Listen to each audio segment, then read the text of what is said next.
بسم اللہ الرحمن الرحیم۔ محترم ناظرین، السلام علیکم۔ آج کی ویڈیو میں ہم قریش مکہ کی طرف سے رسول کریم صلی اللہ علیہ وآلہ وسلم اور ان کے خاندان بنی ہاشم کی شیب ابی طالب کی گھاٹی میں 3 سالہ قید کا واقعہ بیان کریں گے۔ اس سے پہلے کہ ہم اس قید کے بارے میں آپ کو بتائیں، تھوڑا پیغمبر اسلام صلی اللہ علیہ وآلہ وسلم کی خاندانی رشتہ داریوں کو سمجھنا پڑے گا، کیونکہ شیب ابی طالب کی قید کو ختم کرنے کے سلسلے میں ان خاندانوں کا تذکرہ آئے گا۔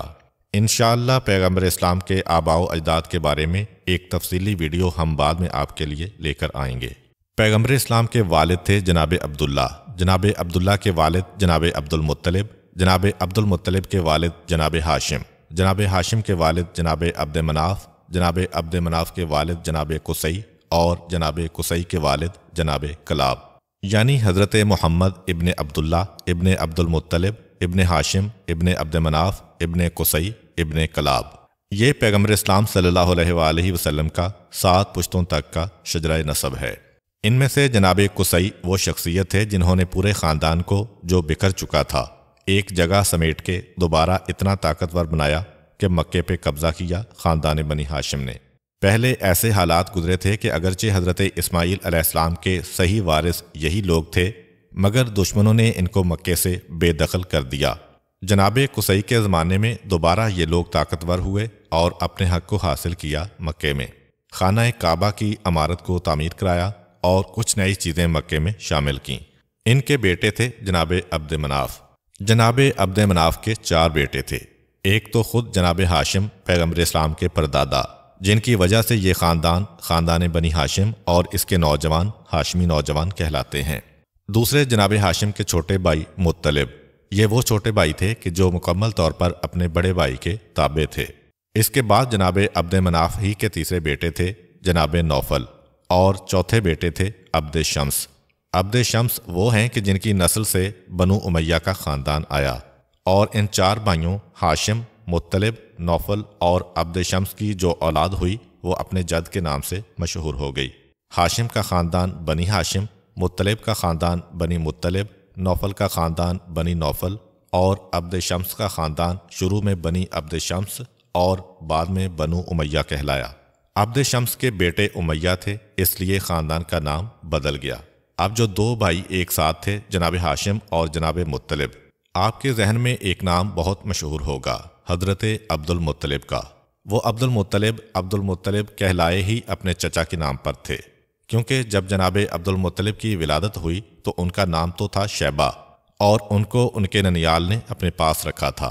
جب جوان ہوئے یا 10-11 سال کی عمر ہوئی، تب ان کے چچا آ کے لے گئے ان کو کہ چلو تم اپنے باپ کے وارث ہو، اپنے باپ کی میراث کو سنبھالو۔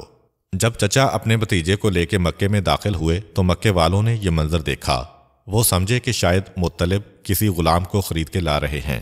کہا کہ یہ مطلب ہیں اور یہ ان کا غلام عبد المطلب، اور اس کے بعد نام ہی یہ پڑ گیا۔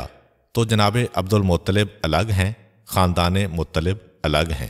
جناب عبد المطلب جناب ہاشم کے بیٹے ہیں، اور خاندان مطلب جناب عبد المطلب کے چچا مطلب کی اولاد ہیں۔ اب ہم اپنے موضوع کی طرف آتے ہیں۔ جب اعلان نبوت کے 7ویں سال اسلام کی بڑھتی ہوئی طاقت سے قریش خوفزدہ ہو گئے تو آخر وہ ایک مقام پہ جمع ہوئے اور یہ معاہدہ کیا آپس میں کہ جب تک کہ خاندان بنی ہاشم پیغمبر اسلام کو اپنے میں سے نکال کے ہمارے حوالے نہیں کرتا ہے، اس وقت تک اس پورے خاندان کا مکمل مقاطعہ کرنا ہوگا۔ یہ محاصرہ سن 7 بعثت نبوی سے سن 10 بعثت نبوی تک جاری رہا۔ نہ ان کے ساتھ سلام ہوگا، نہ ان کے ساتھ طعام ہوگا، نہ ان کے ساتھ خرید و فروخت ہوگی، نہ ان کے ساتھ کوئی رشتہ کیا جائے گا۔ یہ معاہدہ ہوا اور اس پر مکے کے 40 سرداروں نے اپنے دستخط کیے اور مہر لگائی۔ معاہدہ مکمل ہونے کے بعد اسے لپیٹا گیا، لپیٹنے کے بعد بند کیا، اور پھر 40 مہریں اس کے اوپر لگیں تاکہ کوئی اس کو کھول بھی نہ سکے۔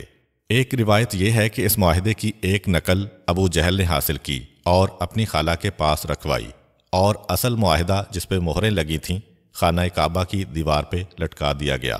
جب یہ معاہدہ ہوا تو جناب ابو طالب حالات کو دیکھ رہے ہیں۔ اتفاق سے خاندان بنی ہاشم میں بھی اس وقت 40 خاندان بن چکے تھے۔ معاہدے پہ دستخط کرنے والے مکے کے مخالفین کی تعداد بھی 40 تھی۔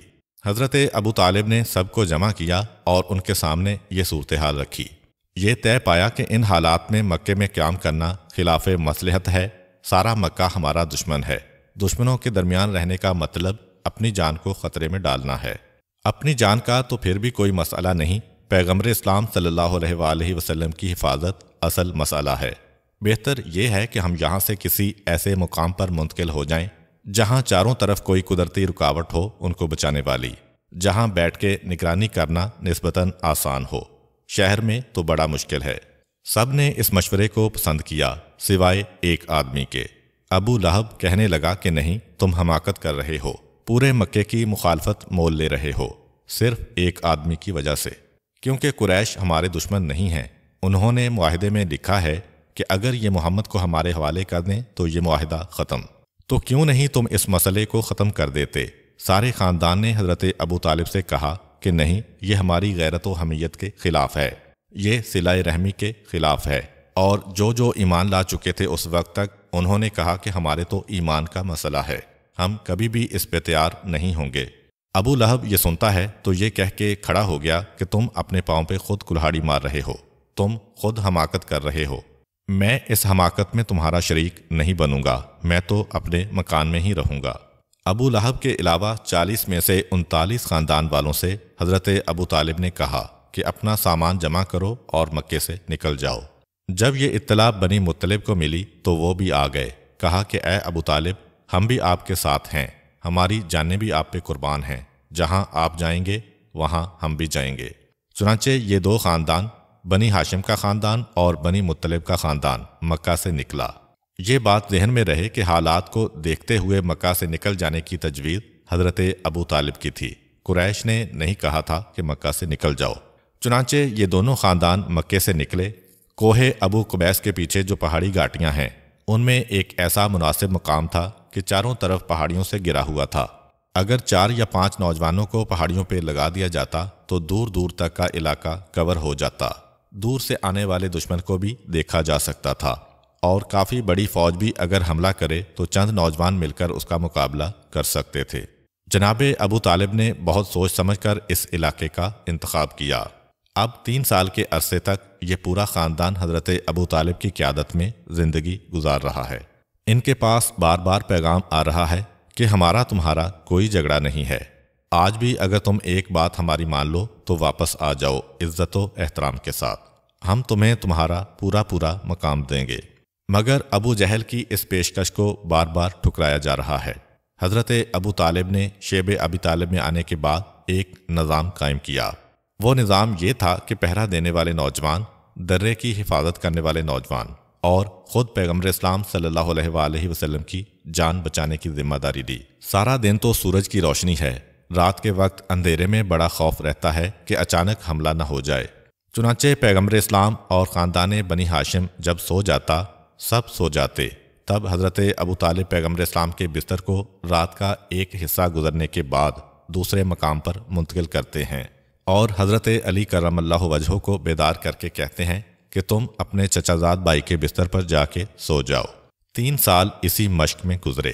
اس دوران حضرت علی کرم اللہ وجہہ کی ایک ذمہ داری اور بھی تھی کہ وہ 8-10 نوجوانوں کو ساتھ لے کر نکل جاتے تھے اور بنی ہاشم کے لیے کھانے پینے کا انتظام کرتے تھے، کیونکہ جس وقت خاندان بنی ہاشم شیب ابی طالب میں آیا، جتنا راشن تھا وہ ختم ہو گیا تھا، اور قریش نے اور زیادہ سختی کر دی۔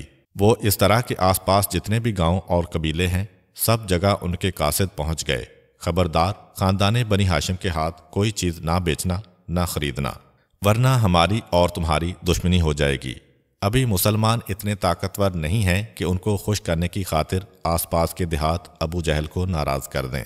چنانچہ آس پاس کے دیہاتوں میں بھی معاملہ ختم ہو گیا۔ اس کے علاوہ جو تجارتی قافلے مکے میں آتے ہیں، ان سے کہا جاتا ہے کہ اگر تم نے خاندان بنی ہاشم کے ہاتھ کوئی چیز بیچی یا خریدی، اس کے بعد تمہارا مکہ میں آنا، آؤ گے بھی تو ہم تم سے کوئی سامان نہیں خریدیں گے۔ جو خاندان بنی ہاشم سے تجارت کرے، ہمارا اس کا ہمیشہ کے لیے قطع تعلق تجارت کے معاملے میں۔ اب کون سا قبیلہ ایسا تھا کہ جو مسلمانوں کی خاطر مکے کے اتنے بڑے سرداروں کو ناراض کر کے اپنے نفع سے ہاتھ دھو لے؟ اور پھر روایت یہ ہے کہ اگر کوئی اتنی ہمت دکھا جاتا تھا کیونکہ پیغمبر اسلام بھی اتنے عرصے سے تجارت کر رہے تھے، ان کے بھی کوئی تجارتی تعلقات تو ہوں گے۔ چنانچہ اگر کوئی ہمت کر کے تجارت کرنے پہ تیار بھی ہو جائے تو ابو لہب کھڑا ہو جاتا اور کہتا، خبردار، ان کے ہاتھ کوئی چیز نہ بیچنا، یہ جتنا نفع دیں گے اس سے زیادہ پیسے میں دینے کو تیار ہوں، اگر تمہیں فقط اپنے نفع کی فکر ہے، یہ میری گارنٹی ہے۔ اور پھر بھی اگر کوئی تجارتی قافلہ ہمت کرتا تو اس کے اوپر حملہ کر کے اس کے مال و اسباب کو لوٹ لیا جاتا۔ مکمل طریقے سے باہر سے کسی چیز کے آنے پہ پابندی لگا دی گئی، نہ مکے میں، نہ مکے کے اطراف میں، نہ کسی تجارتی قافلے میں، کہیں سے بھی مسلمانوں کو مدد نہیں مل سکتی ہے۔ البتہ یہ ذہن میں رہے کہ سال میں 2 مرتبہ مسلمان شیب ابی طالب سے نکلا کرتے تھے۔ عام طور پر کتابوں میں ایسا تاثر دیا جاتا ہے کہ 3 سال تک یہاں محصور رہے، ایسا نہیں تھا۔ کچھ علماء نے لکھا ہے کہ سال میں 1 موقع، اور کچھ نے لکھا ہے کہ سال میں 2 مواقع آتے تھے جب یہ قید وقتی طور پر ختم ہو جاتی تھی اور بنی ہاشم کو شیب ابی طالب سے نکلنے کا موقع مل جاتا تھا۔ لیکن مکہ کا کوئی تاجر ان کے ہاتھ کوئی چیز نہیں بیچے گا، اطراف کا کوئی تاجر ان کے ہاتھ کوئی چیز نہیں بیچے گا۔ اور یہ کون سے 2 مواقع تھے؟ ایک موقع حج کا تھا اور ایک موقع عمرے کا۔ حج کا موقع ذی الحج کا مہینہ اور عمرے کا موقع رجب کا مہینہ، کیونکہ 4 مہینے شہر حرام یعنی قابل احترام مہینے عربوں سے ہی چلے آ رہے ہیں۔ رجب کا مہینہ اور پھر 3 مسلسل مہینے ذی قعد، ذی الحج اور محرم۔ ان میں سے ذی الحج کے مہینے میں کیونکہ حج ہے، حج کے مہینے میں کوئی کسی پہ پابندی نہیں لگا سکتا ہے۔ اس وقت خاندان بنی ہاشم کو شیب ابی طالب سے نکلنے کا موقع ملتا تھا۔ اب میدان مینا میں جو لوگ آئے ہوئے ہیں ان سے اگر کوئی چیز خرید لی، کچھ کپڑے خرید لیے تو خاندان بنی ہاشم کا گزارا ہو گیا۔ لیکن مینا کے میدان میں کون تجارت کے لیے آتا ہوگا؟ کیونکہ مینا کے میدان سے پہلے ہی 2 میلے لگ جاتے تھے۔ میلوں کی تجارت کے بعد تاجروں کا دل کچھ دن تو لگتا ہی نہیں تھا تجارت میں، جیسا کہ آج کل عید کی جب سیل ہو جاتی ہے پھر 2-4 دن تک تو تاجر کا دل ہی نہیں لگتا اپنی دکان میں۔ تو حج کا موقع وہ تھا کہ اس سے پہلے 2 بڑے میلے لگا کرتے تھے عربوں میں۔ اب حج کے موقع پہ جو تاجر آتے ہیں وہ مردہ دیری سے آتے ہیں۔ بہرحال ان سے جو کچھ مل گیا خاندان بنی ہاشم کو وہ مل گیا۔ خاندان بنی ہاشم کے نوجوان مختلف قبیلوں کے پاس جا رہے ہیں کہ تمہارے پاس کچھ کھانے پینے کا سامان بچا ہوا ہے تو ہم کو دے دو، کچھ جوڑے ہیں تو ہم کو دے دو۔ لوگوں سے ان کے استعمال کی چیزیں خرید رہے ہیں۔ ایک یہ موقع تھا اور دوسرا موقع رجب کا مہینہ۔ مسلمانوں میں تو قابل احترام ہے ہی، لیکن عرب کے کافروں میں بھی یہ مہینہ قابل احترام تھا اور لوگ اس مہینے میں عمرے کے لیے آتے تھے، اور خاندان بنی ہاشم اس مہینے میں بھی قید سے باہر جاتا تھا۔ مکے والے تو پھر بھی کوئی چیز نہیں بیچتے ہیں، مگر جو عمرے کے لیے لوگ آئے ہوئے ہیں ان سے خرید و فروخت ہو جاتی ہے، تو سال میں 2 مرتبہ یہ موقع ملتا ہے۔ اب اس میں کتنا سامان خرید سکتے ہوں گے؟ خصوصاً ان لوگوں سے خرید و فروخت ہوتی ہے جو تاجر نہیں ہیں، کیونکہ تاجر تو عمرے میں بھی ان کے ہاتھ کچھ نہیں بیچے گا، معلوم ہے کہ بعد میں مجھے نقصان ہوگا، قریش میرے خلاف ہو جائیں گے۔ وہ لوگ آتے ہیں کہ جو تاجر نہیں ہیں، عمرہ کر کے جا رہے ہیں، اپنے کپڑے بیچ دیے کہ چلو پیسے مل رہے ہیں یہ سودا بھی کر لو، یا کھانے پینے کی چیز بیچ کے چلے گئے۔ پھر ان 2 مواقعوں پہ جو خریدا، باقی سارا سال اس عالم میں گزرتا تھا کہ چند مہینوں کے بعد پھر وہ نوبت آ جاتی تھی کہ درختوں کے پتے، تنے کی چھال اور جڑوں کو کھود کھود کے کھانا پڑتا تھا۔ اچھا، یہ تو تھا جو قریش کی طرف سے سہولت ملی ہوئی تھی، لیکن اس کے علاوہ حضرت علی کرم اللہ وجہہ نے اپنے اوپر ایک ذمہ داری عائد کی ہوئی تھی کہ آپ نے بنی ہاشم کے نوجوانوں کو ٹریننگ دینا شروع کی ہوئی تھی، اور اس کے بعد جو چاروں طرف 4 دشمن بیٹھے ہوئے ہیں راستہ روک کے، آپ نے اپنے نوجوان سپاہیوں کو چاروں پہاڑوں پہ کھڑا کر دیا تھا۔ تمہارا کام یہ ہے کہ کوئی حملہ کرنے آئے تو فوراً اطلاع کرو، اور جتنی دیر روک سکتے ہو روکو۔ اس کے علاوہ 20 نوجوانوں کا ایک دستہ بنایا تھا کہ ہمارا کام یہ ہے کہ ہم دور دراز کے مختلف قبیلوں میں جا کے سامان خرید کے لایا کریں گے۔ چاروں طرف جو 4 افراد اپنے قبیلے کو لے کے بیٹھے ہوئے ہیں، روز عالم یہ ہوتا تھا کہ حضرت علی رات کے آخری پہر میں نکلتے ہیں، کیونکہ یہ وہ وقت ہوتا ہے کہ پہرے داروں کو بھی نیند آ رہی ہوتی ہے۔ پہرے کو توڑ کے نکل جاتے ہیں اور سامان خرید کے صبح سے تھوڑی دیر پہلے واپس آ جاتے ہیں۔ جب آنکھ کھلتی ہے ابو جہل کی اور اسے اطلاع ملتی ہے کہ غضب ہو گیا، آج ہماری طرف سے علی آئے 20 نوجوانوں کے ساتھ، ہمارے محاصرے کو توڑا اور سامان لے کے آ گئے، اگلے دن دوسرے سردار کو اطلاع ملتی ہے، تیسرے دن تیسرے سردار کو اطلاع ملتی ہے۔ ہر رات کو یہ لوگ تڑپ تڑپ جاتے ہیں، مگر کیا کریں، اتنا سخت پہرا لگاتے ہیں۔ علی پھر بھی اس پہرے کو توڑ کے جاتے ہیں اور کھانے پینے کا سامان لے کے آتے ہیں۔ 3 سال تک یہ کیفیت رہی۔ حضرت ابو طالب کی قیادت میں اس انداز سے شیب ابی طالب کے نظام کو چلایا جا رہا ہے۔ اس دوران ایک مرتبہ بنی ہاشم زیادہ گھبرا گئے۔ انہوں نے شکوہ کیا تھا تو پیغمبر اسلام صلی اللہ علیہ وآلہ وسلم نے اس وقت ایک معجزے کے ذریعے سے ان کو تسلی دی تھی۔ اب اس طرح سے 3 سال گزر رہے ہیں۔ اس دوران کافروں میں سے کچھ ایسے تھے کہ جنہوں نے مسلمانوں کی تھوڑی بہت مدد کی۔ یہ کون لوگ تھے؟ یہ جناب خدیجہ رضی اللہ تعالی عنہا کے خاندان والے تھے، کیونکہ یہ جو بائیکاٹ ہوا تھا یہ بنی ہاشم کا ہوا تھا۔ بنی مطلب خود آ گئے تھے۔ جناب خدیجہ کے خاندان کا تو اس سے کوئی تعلق نہیں تھا، مگر حضرت خدیجہ کے خاندان کو یہ چیز انتہائی گراں گزر رہی تھی کہ ہماری ملکہ ان زحمتوں میں ہے۔ پیغام بھی بھیجا گیا حضرت خدیجہ کو ابو جہل کی طرف سے کہ آپ آ جاؤ، ہمارا آپ سے کوئی اختلاف نہیں ہے، جسے حضرت خدیجہ رضی اللہ تعالی عنہا نے ٹھکرا دیا تھا۔ حضرت ابو طالب کو بھی کئی پیغام بھیجے گئے۔ آخری پیغام یہ بھیجا گیا کہ اے ابو طالب، تم ہمارے پاس آ جاؤ تو اب ہمارا وعدہ ہے کہ ہم تمہیں اپنا بادشاہ بنا لیں گے۔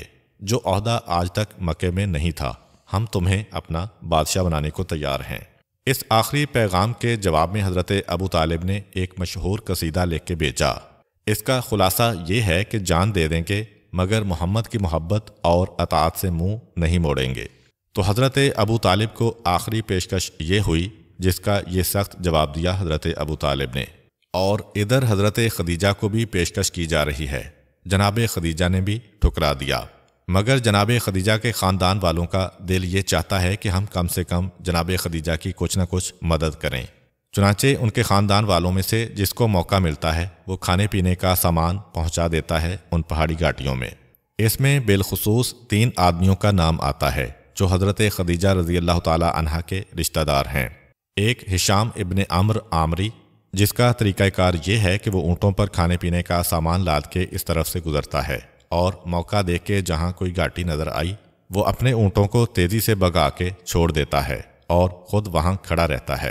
خاندان بنی ہاشم کو معلوم ہے کہ یہ کس نے سامان بھجوایا ہے، چنانچہ وہ سامان اتار کے خالی اونٹوں کو پھر ہنکا دیتے ہیں۔ یہ اپنے اونٹ لے کے آ جاتا ہے۔ ایک مرتبہ ابو جہل نے یہ دیکھ لیا، خاصا ناراض ہوا، سختی کے ساتھ روکنا چاہا، لیکن ہشام ابن عمرو کے بھی کچھ چاہنے والے نکل آئے۔ ابو جہل نے دیکھا کہ حالات بگڑ رہے ہیں، چنانچہ وہ خاموشی سے واپس چلا گیا۔ دوسری شخصیت ابو العاص کی ہے۔ یہ بھی حضرت خدیجہ کا رشتہ دار ہے، چنانچہ اسے بھی جب موقع ملتا تو کھانے پینے کا سامان شیب ابی طالب میں پہنچا دیتا تھا۔ اور تیسری شخصیت ہے جناب حکیم ابن حزام کی۔ یہ حضرت خدیجہ رضی اللہ تعالی عنہا کے بھتیجے ہیں۔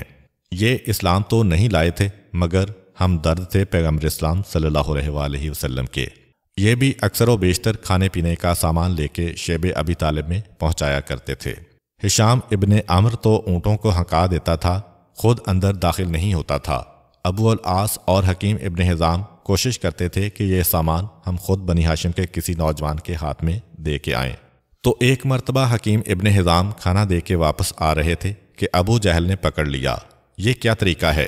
تمہارے خاندان نے بھی اس معاہدے پر دستخط کیے ہیں، کیونکہ سارے مکے نے دستخط کیے تھے۔ ان کو تو دھمکی دی گئی تھی کہ جو دستخط نہیں کرے گا اس کا بھی یہ حشر ہوگا، چنانچہ ان کو بھی مجبوراً دستخط کرنا پڑے۔ ابو جہل نے کہا کہ یہ کیا طریقہ ہے، تم سامان لے کے کیوں جاتے ہو؟ حکیم ابن حزام کو بھی غصہ آ گیا، کہا کہ میں لے کے جاؤں گا، جو تم کر سکتے ہو کرو، میں یہ سامان تو پہنچا کے رہوں گا۔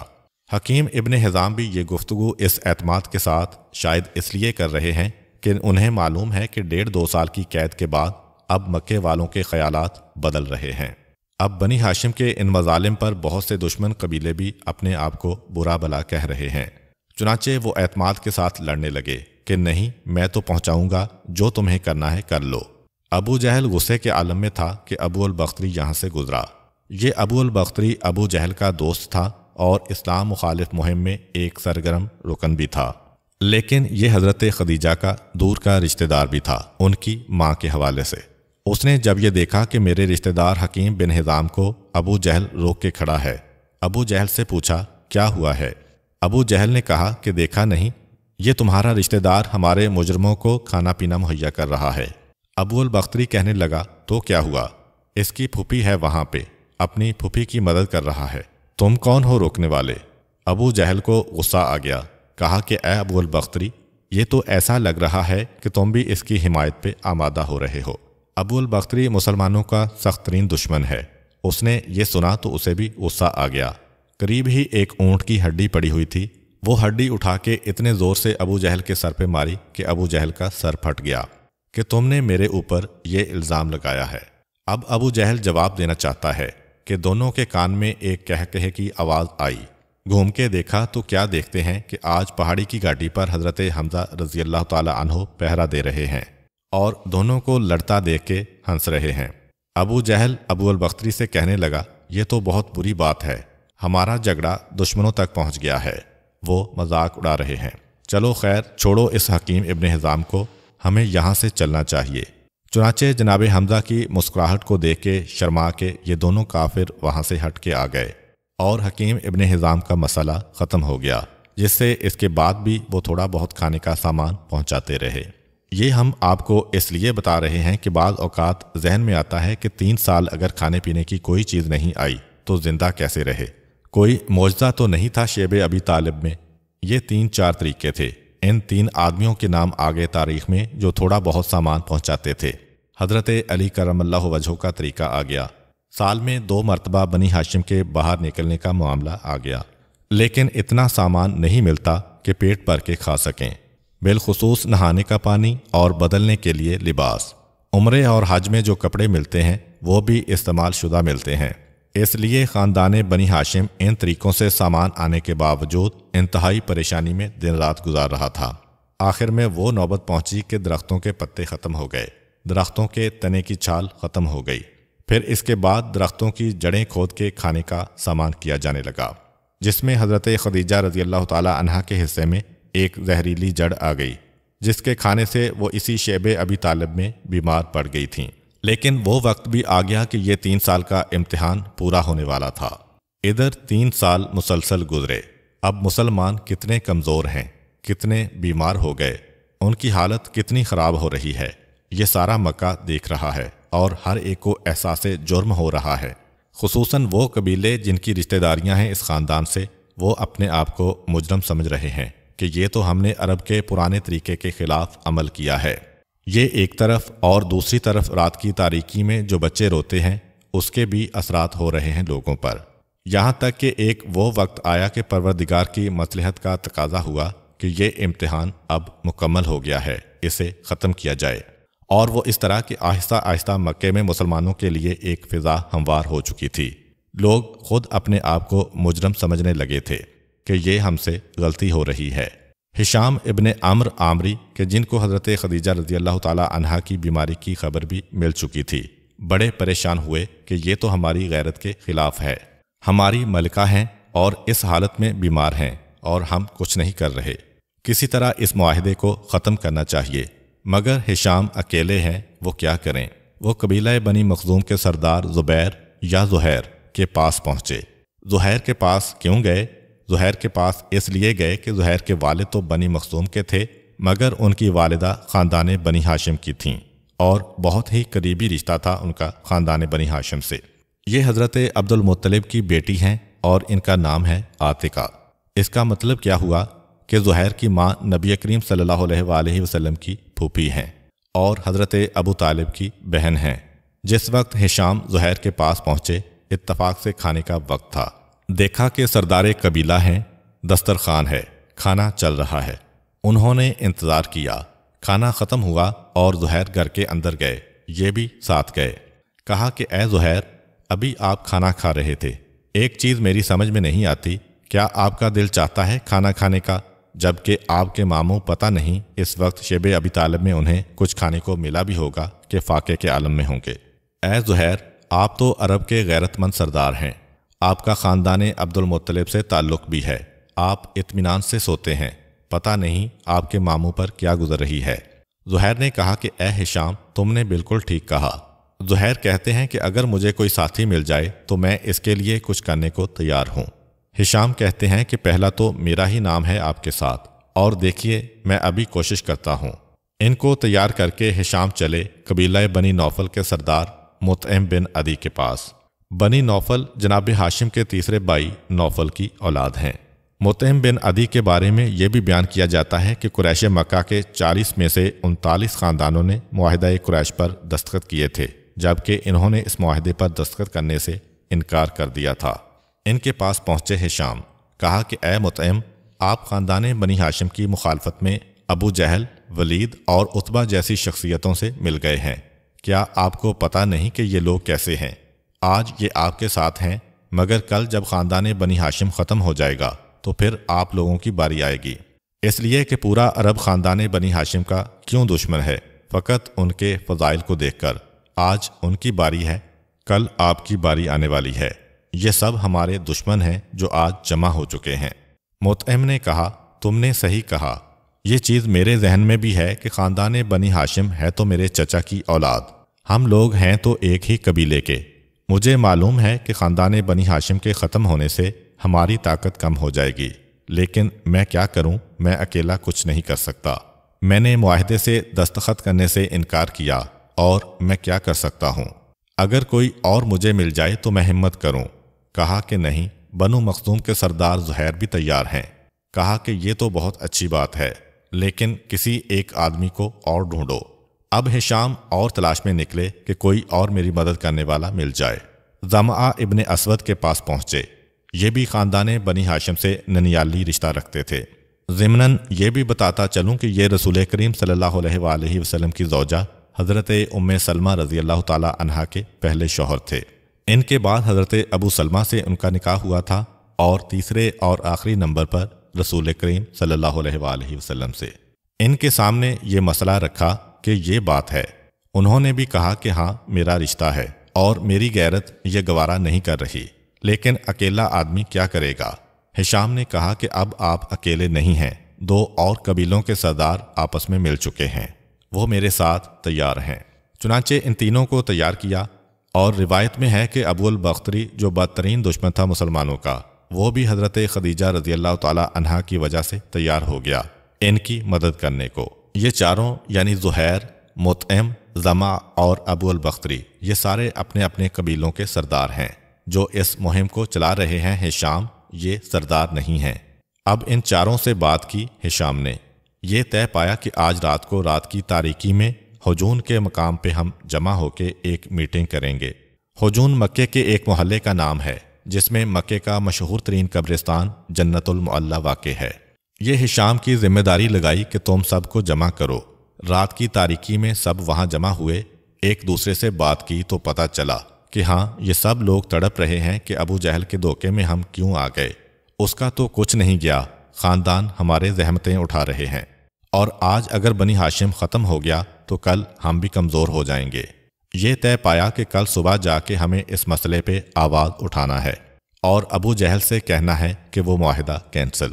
ہشام اب پیچھے چلے گئے کیونکہ وہ سردار نہیں ہیں، وہ ابو جہل سے بات نہیں کر سکتے ہیں، لیکن ان کے ساتھ ساتھ رہے۔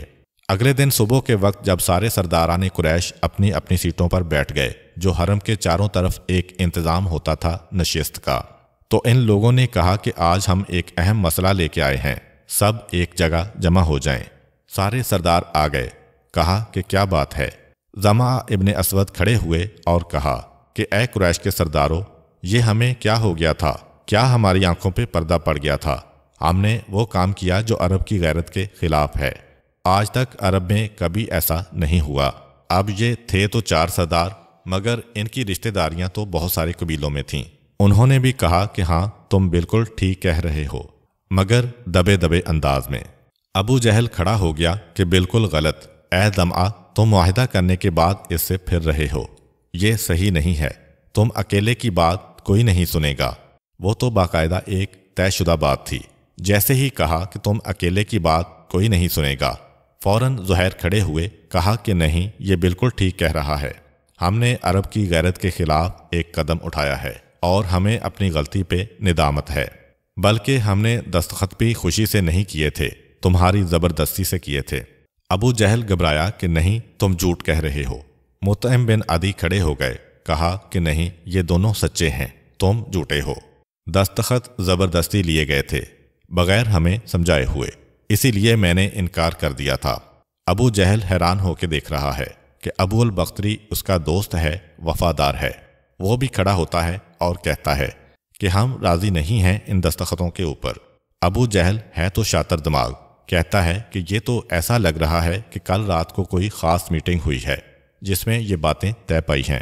ابھی ابو جہل اور ان لوگوں میں یہ جھگڑا چل رہا ہے اور باقی سردار خاموش ہیں کہ کس کا ساتھ دیں۔ پھر کسی کی آواز آئی کہ دیکھو سردار مکہ آ رہا ہے۔ سب نے نگاہیں اٹھا کے دیکھا تو پہلی مرتبہ عام دنوں میں نیا لباس پہنے ہوئے حضرت ابو طالب انتہائی وقار کے ساتھ شیب ابی طالب سے حرم میں داخل ہو رہے ہیں۔ سال میں 2 مرتبہ تو یہ لوگ باہر نکلتے ہیں، مگر یہ جو تاریخ تھی محرم کا مہینہ تھا یا ربیع الاول کا، اس میں تو باہر نکلنے کا کوئی موقع نہیں تھا۔ آج ابو طالب کیسے آ رہے ہیں؟ ایک دوسرے سے باتیں ہونے لگیں کہ اپنے جھگڑے کو ختم کرو۔ ایسا لگ رہا ہے کہ ابو طالب تھک گئے، عاجز آ گئے، کیونکہ اطمینان ہے ان کے چہرے پہ۔ قریش تو سمجھ رہے ہیں کہ 3 سال کے بعد بہت پریشان ہوں گے۔ بہت اطمینان ہے، ایسا لگ رہا ہے کہ وہ اپنی شکست ماننے آ رہے ہیں اور اپنے بیٹے کو ہمارے حوالے کر دیں گے۔ اور وہاں کیا واقعہ پیش آیا؟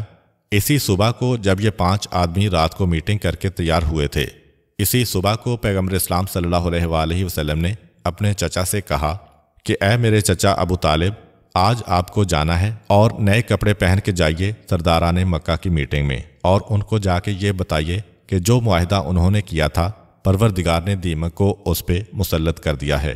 سوائے اللہ کے نام کے پوری عبارت، خصوصاً وہ عبارت جس کا تعلق قطع رحمی سے ہے، رشتہ داروں کا حق نہ ادا کرنے سے ہے، اسے دیمک نے چاٹ کے کھا لیا ہے۔ آپ جا کے ان کے سامنے صرف اتنا پیش کیجئے، یہ نہیں کہ ہمیں چھوڑ دو یا معاہدہ ختم کرو، صرف یہ بات بتانی ہے۔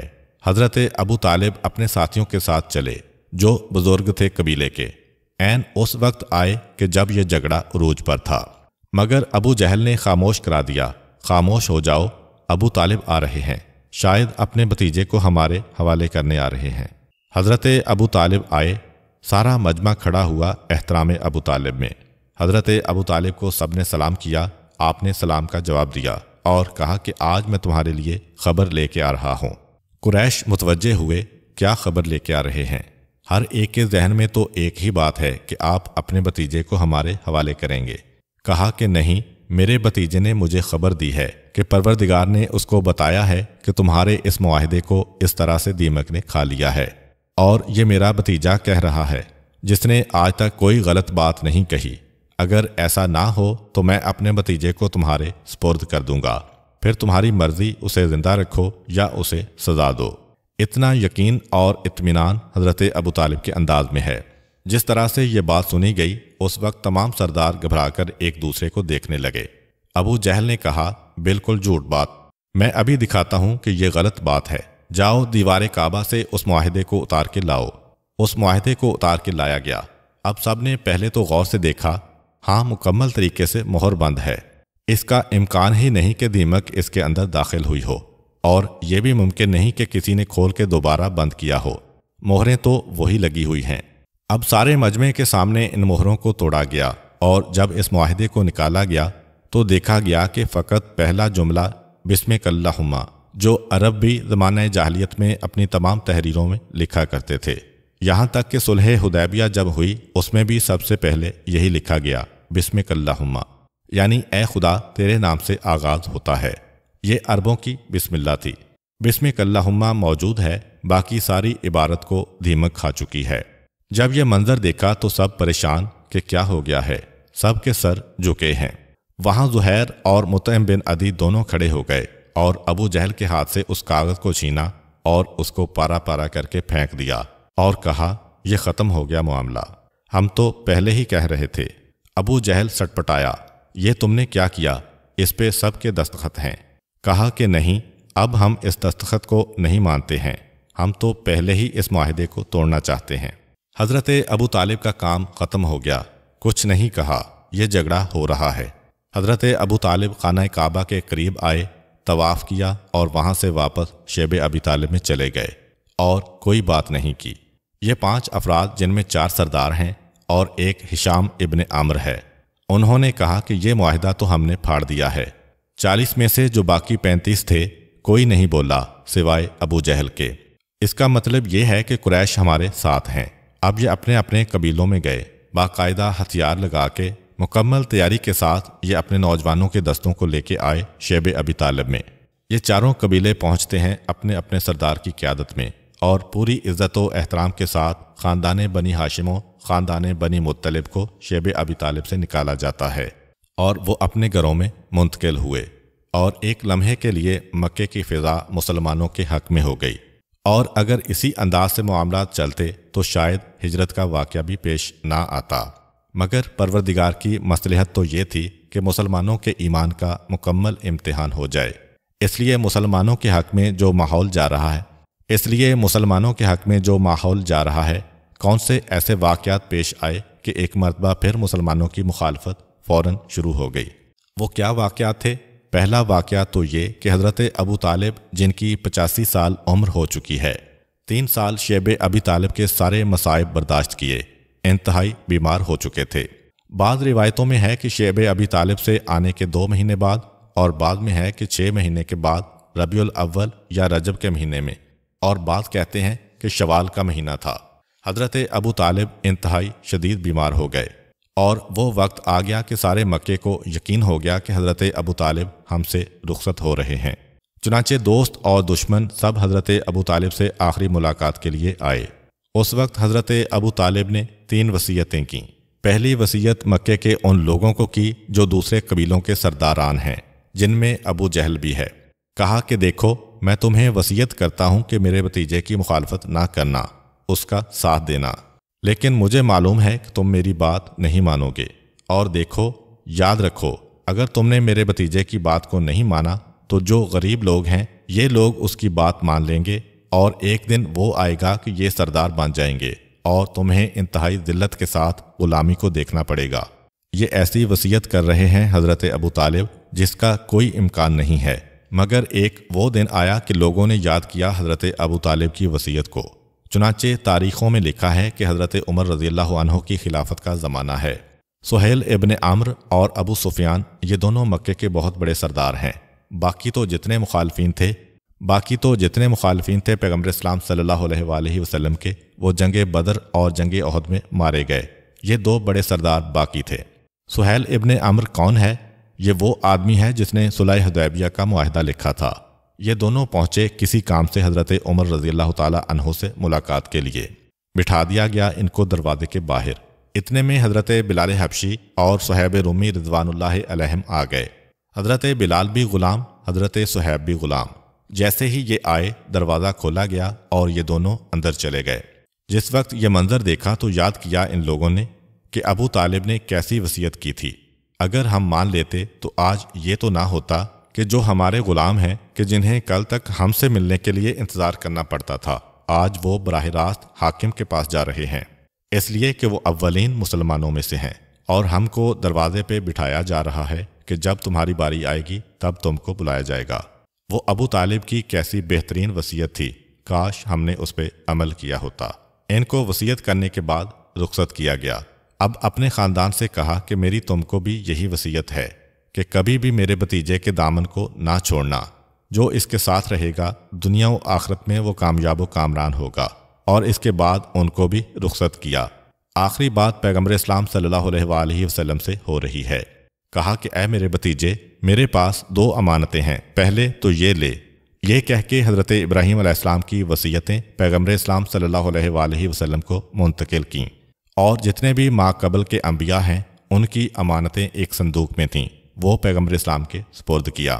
اس کے بعد کہا کہ اے میرے بھتیجے، میرا ایک مشورہ ہے، اور وہ یہ کہ میرے بعد مکہ کو چھوڑ کر مدینے چلے جانا، جہاں پہ تمہارے پردادا ہاشم کی سسرال ہے، یعنی میرے والد عبد المطلب کی ننیال ہے۔